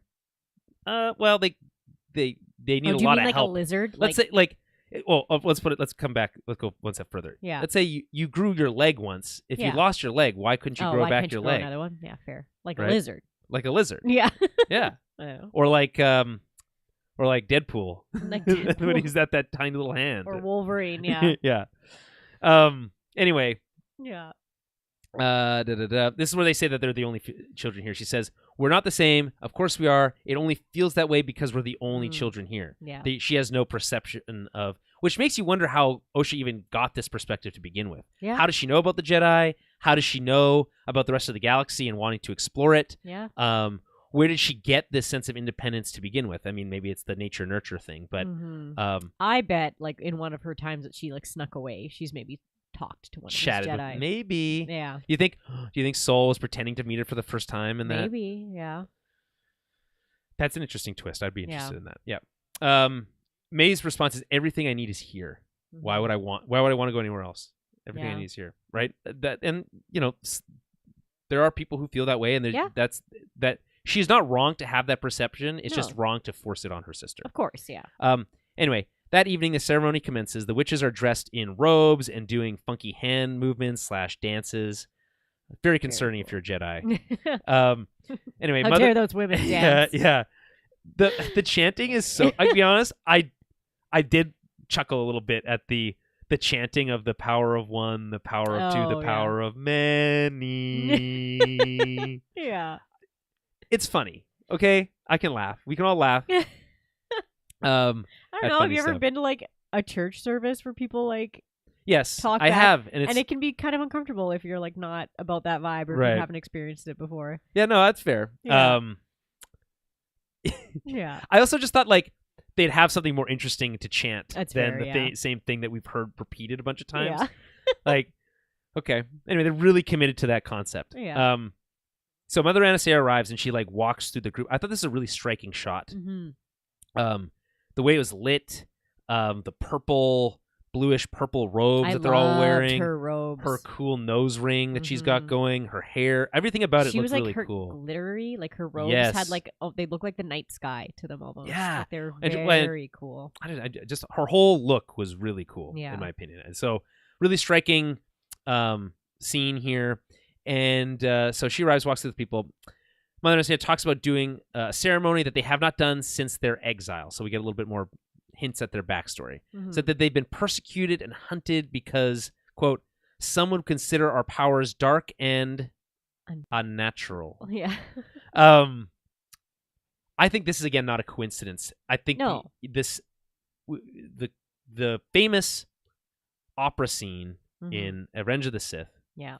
with Palpatine trying to seduce Anakin to the dark side Mhm. and talking about how have you heard the tragedy of Darth Plagueis the Wise? Yeah. And how he had managed to manipulate midichlorians in such a way to create and sustain life. He could Mhm. prevent the people he cared about from dying. So this I feel like is a direct through line. Like their point, they're like 100%, yeah. saying, "Remember that scene? Think about that." Yeah. I feel like that's what's Yeah, happening there. anytime. Right? Are dark and unnatural. But again, what's interesting here is that we know that Darth Plagueis was a Sith, and we yeah. don't think these people are Sith. Yeah. In fact, we know they're not. Right? Mhm. They're witches, which is different. Mhm. So is this like a gray spectrum side of things? Like, Yeah. there's just more to know. I mean, it guess. could be, but it could just be also a different type of Force user, like learning the same things as Sith, or like they're kind of somewhere in between, right? Like they're Sure. And I guess like the thing with the Sith is it's a lot about it's not just about how they wield the Force, it's also about their mentality. exactly like they're Right. all about power And corruption, passion passion and strength and fear. strength, right? Exactly. So and all that stuff. And this is like they're tapping into similar elements of the Force, but maybe through a different. Yeah. They're coming Yeah. at it from a different way. Yeah, because it's like not like just the Sith can do this kind Well, of just stuff. like right? not like the Jedi are the only ones who can do Yeah. this stuff, right? Yeah, exactly. To So, believe that the Jedi are the only ones is hubris, yeah. as Luke says. Anyway, so on the brink of extinction, but blessed with miracle, the gift of life, the twins. Mhm. So this has never been. I shouldn't say that. I don't know where the official confirmation, or if it's still kind of murky from a lore perspective, is on Anakin's parentage. Right. Was it Darth Plagueis that created him? Mm-hmm. If so, how? We don't know. Is there some other explanation we don't know? Maybe he's a Right. natural occurrence in the Force, Mhm. Jesus style, Right. right? Right. Or Immaculate conception. right, or is Yeah. there some other thing here? Right. So that's a question mark. This is the same question mark. Yeah. These kids were brought into this world. We aren't told explicitly how. Mm-hmm. We know that the Zabrak carried them. Mm-hmm. We know that they say that Mother Anastasia created them, Mm-hmm. but And we that the Jedi wouldn't like it. and the Jedi wouldn't like it. But we Yeah. don't know what that means. We Right. don't know the how of it.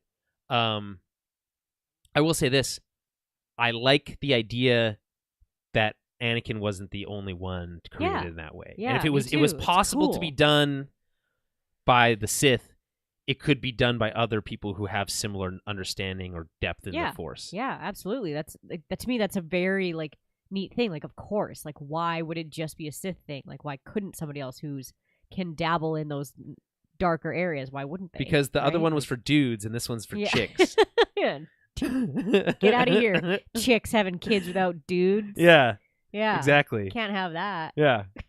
How dare we? Where are all the dudes gonna come from Yeah. then? Yeah. Anyway, dudes. Oh, funny. The girls are wearing robes with gold accents, really kind of pretty cool looking. May is excited about this, but Osha's just sour as ever. Still looks very apprehensive. Come, claim your destiny, they're told. What the thread has tied together, no one can separate. So I guess I don't really understand exactly what that means either. What do you think they're hinting at with this, or saying with this kind of line about tying things together? Are the twins supposed to be connected in some way that they weren't previously? Or is it more of a connection to the Coven? I feel like it's a connection to the Coven and to like the Force kind of thing. Like it's connecting them. But they already that have power. Force ability. They do, but maybe this gives them more. It makes them more connected. Maybe. So like when you become part of this Coven, I would assume that maybe you can tap into this larger witch magic. Yeah, exactly. Like a larger group of magic or a larger group of like power. Yeah, I think so. I think that's cool. accurate. Because, it's like the power of one, the power of many, right? Like, it's, they're stronger together. Yeah. It's interesting they added the 2 in there. Be like 1, 2, lots. Yeah. 1, 2, lots. Anyway, they start chanting. The moons begin to align. Always fun to do ceremonies when moons are aligned. Very cool. The thing is, I guess maybe I'm misremembering, and I'm sure there's examples that people can point to, but have we seen Force ceremonies or anything related to the Force that is changed or amplified through planets aligning or through stars aligning or anything like that? I don't know. I can't think of anything off the top of my head.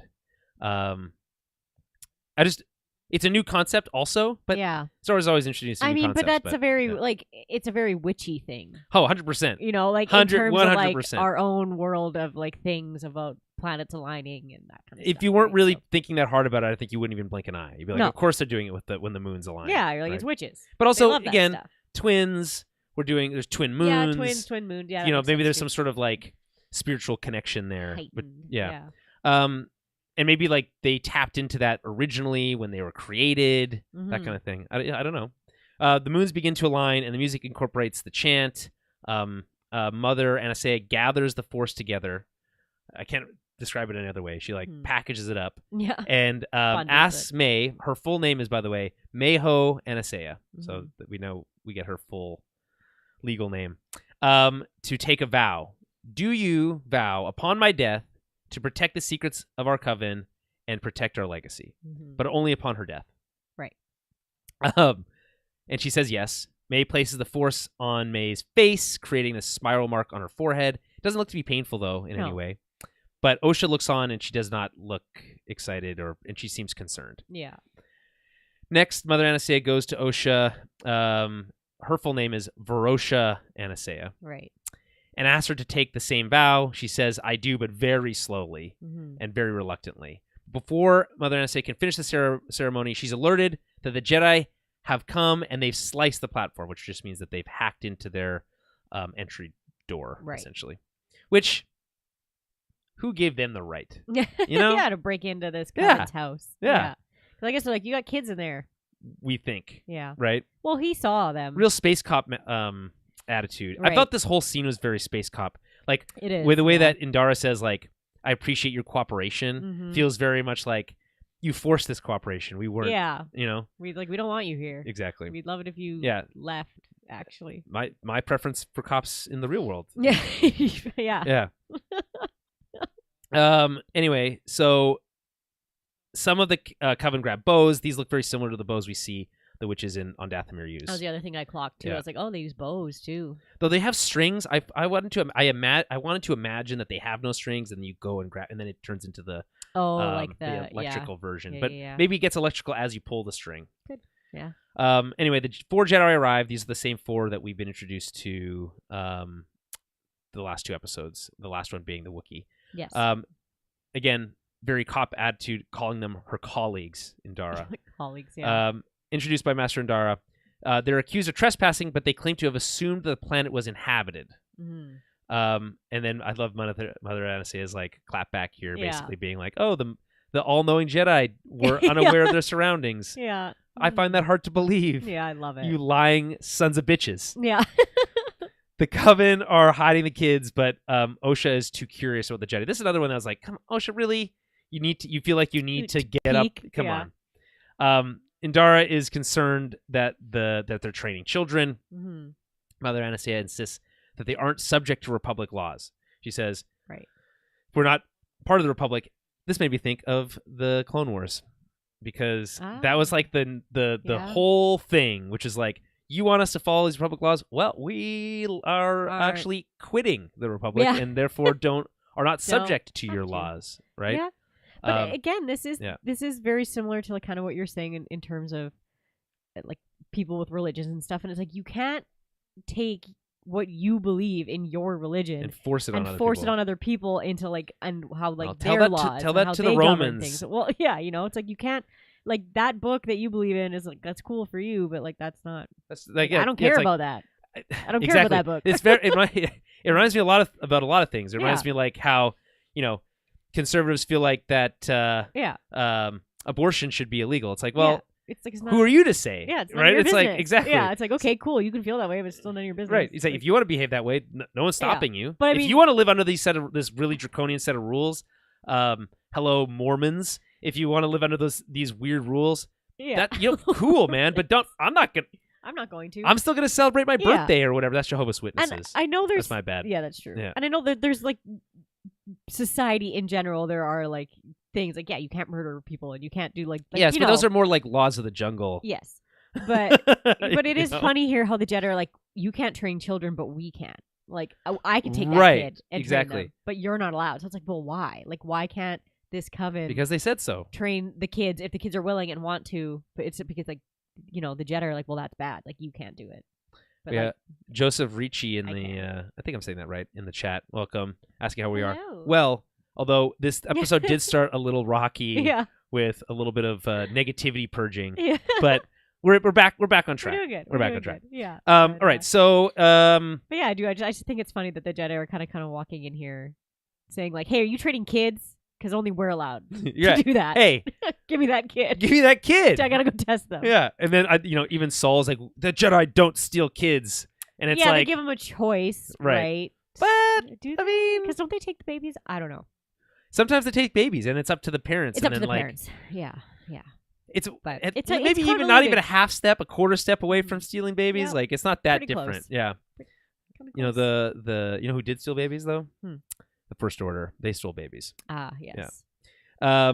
Anyway, the Wookiee spots the kids. What's the name of the Wookiee again? His name is not Tarful. No, that's not Torben. It does start with I want to say it starts with a T, but maybe not. Kelnaka. Yes. By the way, cool sides of his head shaved. Yeah. You notice that? Yeah, it's neat. I've never seen Wookiees shave any part of them. That's cool. Real cool. Yeah. At first I was like, why does his head look so weird? I'm like, oh, that's why. And then like the top knot with the side, it's like that's a badass Jedi look. It is. Yeah. It's a cool flow. And he's like the tech guy. Yeah. Which is something you don't expect from the Wookiees. Mm-hmm. Although I guess Chewbacca was also the tech guy. Yeah. So why not? Yeah. Hey, Joseph, we're talking about the Acolyte. Yeah.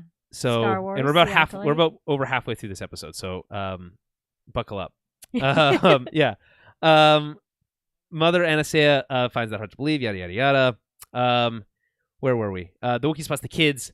Next, May comes out. Osha is the first to come out. Saul introduces himself. I thought there's a really cute moment there.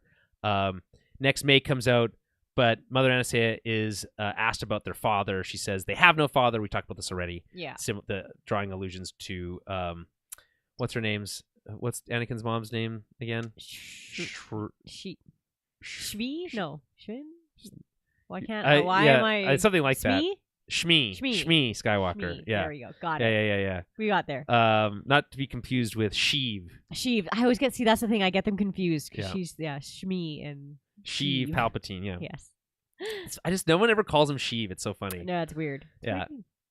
It's sometimes people go by the last name and that's just like Yeah. how you know them, and then when you hear their first name, you're like, I prefer not to know. Yeah. Anyway, Saul is he plays the kind of the good cop here. Mm-hmm. Saul notices the spiral mark on May's forehead. She tells Indara that that wasn't there this morning, kind of giving away that he was spying on them. Yeah. 100%. Anyway, the Coven gets really anxious. They're trying to steal our kids. Mm-hmm. He insists that they're not trying to take anyone's children.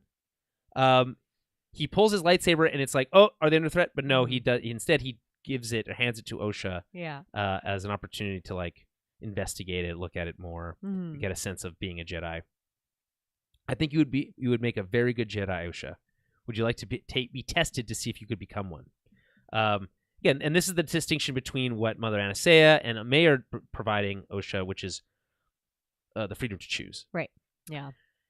In that moment, Padawan Torben's eyes go black and he collapses in like a seizure. Yeah. This is like, yeah, you said possession. Mm-hmm. Mother Anastasia is doing it to him. She basically says, if you guys want him back, then you're gonna have to leave. Yeah. Anyway, so Osha wants to take the test. Mother Anastasia is not allowed to deny. She says, you cannot deny, this is from Indara, that the Jedi have the right to test potential Padawans. Right. With your permission, of course. Mm-hmm. But she adds the your permission, of course, as if it's like implied that you have to give it. Yeah, which is weird, right? It's like it's very like we have the right, but you Well, have, so do you have the right or who is giving you this right? Yeah. What is it? Is it a divine right? Divined by who? Yeah, right? And that's the thing too. It's like do you have the right or can they give you permission? It's one or the other. Right. It can't be both. Like Right. you can't wait for permission. And I have the right to to ask your something. permission. Yeah, exactly. We have the right to test them. Right. But Mother we're gonna ask. I guess you. that's like they have the right to test them if they agree to it. I guess. Yeah. Yeah. Oh yeah, no, this is full spoilers, man. Yeah. Yeah. Mother Anastasia agrees to send Osha to the Jedi encampment at noon the next day. Sol insists that both girls attend. Mother Anastasia reluctantly agrees, and the Jedi leave. Mm-hmm. Again, we get that "thank you for your cooperation" line from Indara, which feels also forced. Just get real space cop vibes from this crew here. Mother Anastasia calls for a meeting with her advisors. Kirill wants to make a move that night, but the other counselors, advise against that, by saying that if they drew the ire of the Republic, they would come in and wipe them out. Right. Which is a fair, I think, to be concerned of. I do love this line. There are only 4 Jedi who would miss them. Yeah. Just so savage. Eh? But also stark contrast to the world that we're used to, which is like 4 Jedi is a lot. It's a lot. Right? Yeah. There's only 4 of them. There's only 4. Yeah. Master Indara believes the Jedi should be allowed to test them, but and that Osha is old enough to make her own decisions about their future or about her future, but Kirill pushes back. I did not bring them into this world so we could lose them to a bunch of deranged monks. Yeah. Loves hearing the Jedi described as deranged monks. Mother Anastasia insists it's her decision to make, and that she's made it. She says, again, more pushback from Kirill. She says, I carried them. Mother Anastasia, I created them. Again, right. These are the hints we get to this kind of divine creation, but we just don't know the details. Mm-hmm. Then we get this like really old lady who we hadn't seen before, and I couldn't tell if it was CG or practical or a combination of the two. I think it's a combination of the two, and it looked pretty good. Definitely, yeah. Anyway, she chimes in about how the test works. She says it's a pass or fail. So if they fail, they have to stay. Yeah. So I would have liked to see more from this lady. She seemed interesting. Mm-hmm. Really cool look. The next morning, Mother Anastasia counsels the girls on failing on purpose. Yeah. Whatever is in your heart, say the opposite. Really solid advice. Yeah. Yeah. May reminds Osha that if they take her, she'll never see their mother again, and that the Jedi are bad. And she said the Jedi are good. But again, I would like to have a better understanding of why she thinks that they're good. Yeah, like or where why they're bad. where she gets kind of any of her knowledge from, especially Right. Osha. Like, how do you know they're good? Well, if they've been spent all this time together, why does May think they're bad, and why does Osha think they're good? Mm-hmm. Right? We need more information on that. Exactly. And then we get this great line, which is from the trailer. It's not about good or bad. This is about power and who is allowed to use it. Mm-hmm. And, the Coven's perspective is that they are not harming anybody, that this is, they are practicing their faith and that they should have the right to do so.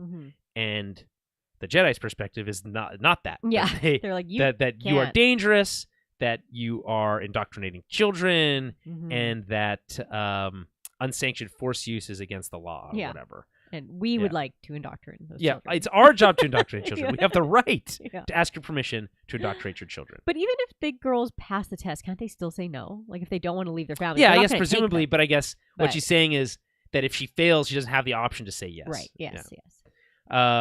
Anyway, we get this line about how she's very powerful, and May tells Osha that it's okay to want something now, but as she grows, that her wants will change like the seasons. This is again her kind of trying to give her every opportunity to kind of come to the decision that no, I'm better off staying with my family than leaving with strangers. Right. Yeah. I do think that and May points this out, or sorry, Osha points this out in this moment, which is like your seasons analogy is kind of not great because seasons change, but ultimately stay the same. Yeah. Anyway, so prior to because they go back to what they were before. Prior to the Jedi test, they have landed their ship in this field. The music gets this big swell as Osha sees their ship and is like in awe of it. And she doesn't want to lie, but May makes her promise that she'll lie to fail the test. And she does so in okay, I promise, which doesn't feel like a very good promise. Yeah. Anyway, the Wookiee is working on a speeder while May does her test. Osha goes over to check it out, and they kind of have this little back and forth. Osha's test is next. Once aboard, Osha has her blood taken by Torben. Again, similar to think of Anakin here and his midichlorian test. Yeah. And Osha asks about his lightsaber. He says, "Does everyone get one?" And after much training is the answer to that. The way he says it with a lot of reverence, and I actually appreciated his line read there. Next, the test begins. You must divine what images appear on the testing screen. This makes me think of... Guess what movie this makes me think of? What? Starship Troopers. They do this test in Starship Troopers. Oh, do they? Yeah, they do. With Neil Patrick Harris. It's so funny. Anyway, same idea. This is this. People do these tests in real life, but there's no one's psychic in real life, so it's stupid. But it is, and so in this case, it makes more sense because they have force abilities. Yeah. And so she is shown a Lothcat. She says it's a spaceship. She says she's told that's correct, and that irks her a little bit. I love how Soul is messing with her here. Yeah. It's so funny. You can just tell. Yeah. Space. And then the next one, she's shown a space station. She says it's a mountain. She's told it's correct again. She's like, that isn't a... Yeah. And then she gives herself away. Classic kid move. Yeah. And then she's told that she's asked, I guess, did someone tell you to fail this on purpose? And, she's shy about answering. But Indara, kind of inherently understands why that would be the case. She says, they don't want to have you separated from their family, so they told you to fail, which, to be honest, smart move. Yeah. And so she kind of figures that out. But Soul probes further, asking her what she wants, which is, in some ways kind of playing into her weakness here, which is that she wants to be given the power to make her own decisions, right? Even though she's only 8, right? He tells her about how he was only 4 years old when he was tested. He says that he knew he was different from his family and he felt a connection to the Jedi despite being afraid to leave his family. He was reassured that there were other children like him and thousands of them. Right. And this is this big moment for Osha. She's peaks. She's like, oh, thousands of other kids like me, right? I think there's maybe a lack of kind of, maybe we lose appreciation for the things that we have. But you have a sister who's also exactly like you. Yeah, but right? I think for her, I think it's not about having one person. It's about not being special, I think. Because she keeps being told, you're special, you can't do this because you're special, you're important, all this kind of stuff. But if there's thousands of kids just like her, then she's not... She has a community. Yeah, she has a community, but then she can kind of go off and do things because she's not, special. She's not the only one. Right. She doesn't have to be super protected and hidden and all this kind of stuff. You must have the courage to say what you want, says Soul to Osha. and she says, "I want to be a Jedi." Mm-hmm. Then you must have the courage to tell the truth.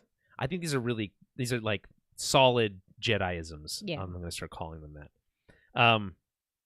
The courage to speak your truth, I guess.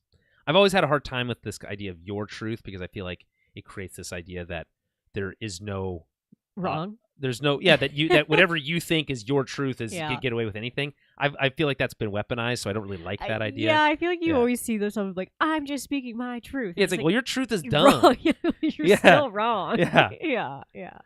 Anyway. Yeah. No, I feel that exactly 100%. Yeah. But I don't think that's what's happening here, to be clear. Anyway, so Indara wants them to continue the test. Osha leaves the ship.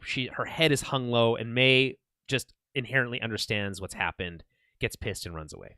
So back at the fortress, May is upset that she broke her promise. Osha didn't want to lie, which I think is an admirable idea. And it's funny that Mother Anastasia is like, if it only were so simple, right? And Krill thinks that they used a mind trick on her. She insists that it wasn't. And that she doesn't want to share her life with May. She doesn't want to be a witch, and she wants to see the galaxy. Right? Again, would like to know why she wants to see the galaxy. Where did she learn about the galaxy? Yeah. May gets super upset, and she says, "What's wrong with you?" And screams and has a little temper tantrum here. So Mother Anastasia and Osha have a one-on-one, and I think this is the most heartfelt scene of the whole episode, in my opinion. Yeah. There are tears shed. Not by me, but almost. Yeah. Destiny is not decided for you by an anonymous force. You get to make a decision. You get to make a choice, Osha. If you want to pull a thread, then pull it. As I always say to people, if you want to do it, just do it. Yeah.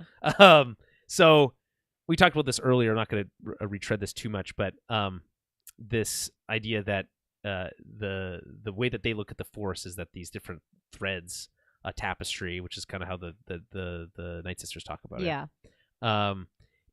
There are different pathways, and that she gets to choose which one she takes. I was just still worried about not seeing her mom, but and Mother Anastasia confirms this, which is, I feel like, a pretty hard thing to say to your kid. She's like, "I will never see you again." She said, "You won't." Yeah. That's hard, right? Yeah. But the right decision. This is like these are hard choices that Mother Anastasia is making, but the right ones, which I think is, you get a lot of respect for her. Yeah, yeah. Fear should not make this decision for you. You should. This is another one of those almost Jedi-isms about not letting fear. To me, that is like a way more like light side way to look at something. Exactly. Where it's just like you can't, let fear decide things for you. Exactly. Or make your choices for you. You gotta look past it or get past it. Right. And she says, "I want to be a Jedi, Mama." I do. They hug very sweetly. Mother Anna says she needs to talk about it with the others, but they'll consider her wish. She sheds a tear here, knowing that she's kind of lost her daughter. Yeah. And then they say, "I love each other," and then I almost cried, but didn't. It was very heartfelt. It's just, I thought the emotions here were good, and this is Osha, the actress who plays Osha. Little Osha is Lauren Brady. This is her best performance in the episode.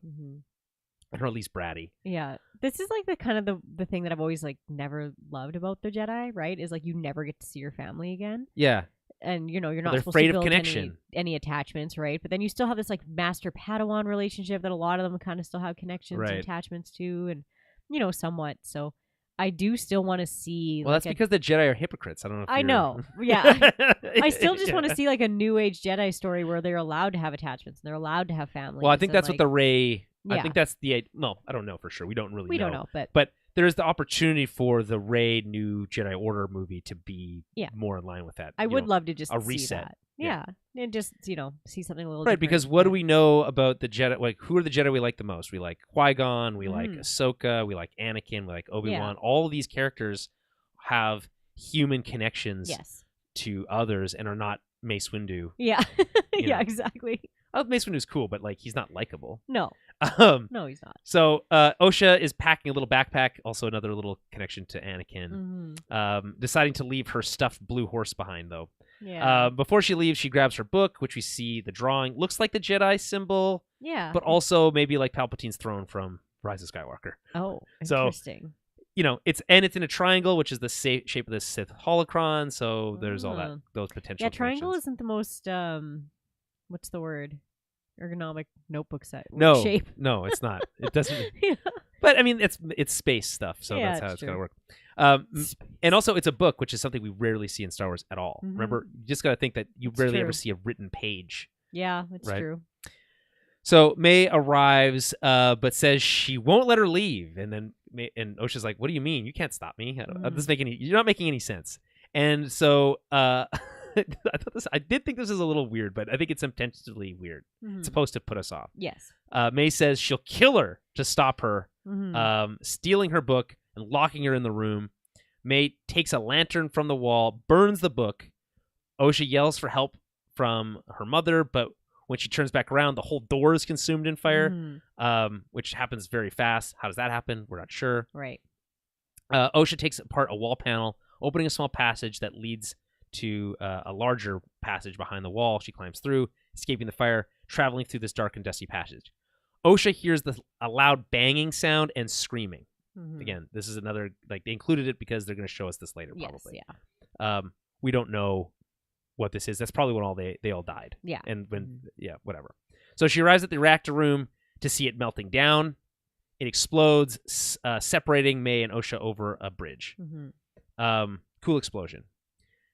May tells Osha that Mother SN is dead. The way that, this is what I mean by, like, the line readings feel a little stilted, because it's like, Mother, she's dead. And it's like, that's a weird way of saying it, but okay. And then you get this, like, triple, what have you done? Yeah. Which feels like one have you done too many? Yeah. And also, I think, is that what Padme says to Anakin after he murders the children and the? Yeah, what have you done? Oh no, that's what Obi-Wan says. Oh yeah. To Anakin, I think. I feel like there's Someone a what have you says done in there somewhere. Yeah. Right. I'm bringing order to our new empire. Yeah. Our new empire. We're supposed to fight for democracy. Anyway, May falls from the bridge. Sol arrives just in time to catch Osha, not able to save. So when he says he wasn't able to save May and he was able to save Osha, we understand what he means by that. That feels like an accurate representation of his perception of the events. But as we know in Star Wars, just because you fall down a hole doesn't mean you die. In fact, it could mean it probably means you're totally fine. Yeah. As they make their way out of the fortress, we see much of the Coven is dead, and we see Mother Anastasia's body, but we have no time to stop and wait. So Saul ushers her out as the place burns down. We see a wide shot of the burning fortress. Big, I would say, dark side music plays, and then we cut to black. We're now aboard the Jedi ship. This is basically the only scene that doesn't take place on the planet. Right. Osha wakes up, and we don't see a single droid in this whole episode. What a shame. Osha wakes up with a breathing mask on. Sol is there to greet her, saying that they're on their way to Coruscant, and that May started a fire that destroyed everything. He says, it killed blank. Basically, Osha learns that her family is dead, and that she'll be safe on Coruscant, and will be trained as a Padawan, which he makes that promise. This is very similar to the promise that was made to Anakin before the council got a say. Right. He says, you'll never feel like this again. I promise. Yeah. It's a nice, he does a good job of comforting her. This is another example of a Jedi who has human emotion. He has compassion, and he does. And I feel like these two kind of have a bit of like a connection between the two of them. Yeah. They almost like an immediate one. But yeah. And you could complain about that if you want. I guess this feels like a shortcut. Anyway, we cut to black again. I appreciate these cuts to black because it really, I think, solidifies the impact of these moments, right?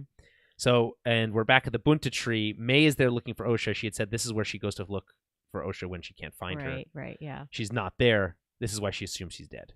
So we have May. May's perception is she falls through, survives, goes to the tree. If she had lived, she would have met her there. Yeah. Assume she's dead. And then is, I guess, stranded on the planet alone. And then you have Osha's perspective. She sees her fall, presumably to her death. Yeah. Saved by the Jedi. Nothing that can be done. Yeah. So that sets up what we know from the previous episodes. Yeah. So that's it. That's the episode. Any final thoughts? Yeah, no, I don't think it deserves the hate, and I don't know. And yeah, I just think obviously it's going to be very interesting to see what May saw after she lit that notebook on fire, because there's got to be more. Obviously, that happened in the background there onto why Torben has such guilt. There's a million why questions. she wants to kill all the Jedi still. So like, there's obviously something else has happened. Like so, they obviously specifically pan away after she lights that notebook on fire, and they don't show you how that whole fire starts, because like I feel like it wasn't actually like her that starts the whole big fire. So we shall see. Yeah. I agree. I mean, we'll have to see that stuff. There's no way you could get away with showing what we saw and never showing the rest of it, because it's just not complete enough. I guess you could make the argument that we're only ever going to see Osha's perspective because that's the main character of the show, but I think that clashes with what we've heard from Leslie Headland. So I don't think that's going to be the case. Here's the thing I really appreciate with the show. I have no idea where this is going to go. I have no clue. Next week could be another flashback. Could be a flash forward. And there's a million things that could happen. I have no idea what the course of this is going to be. I think we'll get more sense of things. Right now, we're at a place where they've told kind of the first third of the story, basically. We know their origin, enough of their origin. We know the inciting incident of the kind of modern, quote unquote, contemporary story that is driving the plot. And now we have a little bit more characterization and backstory to build it on. That's enough of a foundation of a story. I don't know how this is going to end. As we know, it can't end with, the Sith are back. Yeah. Right? The Jedi can't feel that way. So it has to be, something else has to happen. We need to know more about what happened in this fire tragedy. Right. There's lots of questions still. I think that's exciting. There's a lot of unknowns. There's been times in the past with Star Wars where it's been felt very predictable. This is not one of them. No. And I think that's worth some appreciation. Yeah, it's nice. Well, on that final note, don't be a hater and give it a chance. Yeah, exactly. Give it a chance. And we'll be back next week, next Wednesday, for season 1, episode 4, which does not have a title. I would tell you, but it's not available. Not there yet. I will say this: odd that they went away from the twin the split lost found, right? Lost, one of the so what are the names? Let's go back and look at it quickly before we give me 1 second here. So for episode 2, it was loading Revenge and Justice, right? Osha wants justice, May wants revenge, right? I have a theory, but you gonna hold it? No, I'll hold it until you go through the rest there. Sorry. And then the first episode was Lost and Found. Yeah. Right? The Osha was lost. May discovered to be alive still. Found to still be alive. Those are kind of like the super high level perception on that whole twin concept here. But maybe because this was more a Osha censored episode, that's why it's Destiny, and then maybe next week we'll get Fate. Oh yeah, that would be cool. Yeah, you know what? That's a great idea, because I just think it's weird to be like, we're gonna do this twin concept. We're doing it for 2 episodes, and then we'll just drop it immediately. Yeah, but I was like, maybe the 4th episode we get Fate, because we have one Destiny, and then we have Fate, and then maybe they'll do them double again. Okay, so get this. What? IMDb has these all listed as top-rated episodes, and they're 5.9, 5.7, and 3.9. I don't know. Before we were in the Bad Batch stuff, only certain episodes are rated. But do they mean top rated? Like it's been rated the most times? Maybe like they have the most. They have a lot of ratings. So this one has 10,000. Episode 2 has almost 10,000. Episode 3 has 5.5 thousand. To me, those numbers do seem high. Yeah. Which makes them seem unrealistic. Go to Andor. I want to see what the numbers are. We're talking how many people were rating episodes I think that's of Andor. Totally fair. Let's look at all the episodes. Even just first episode. Yeah, we need something to compare this to. Yeah. Is it an outworldly number or? Listen, it has an 8. The show itself is an 8.4 out of 10.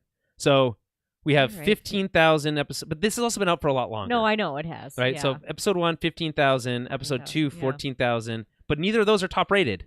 Yeah. And then 15,000 for episode 3 and an 8.5, which is almost a full point higher than episodes 1 and 2. Yeah. Or even like the last season of The Bad Batch. I'm curious, like how many. But I mean, I guess maybe not as many people are watching an animated. Well, series. yeah, no, it's not. But like, okay, 15, 13K, 12K, 17K.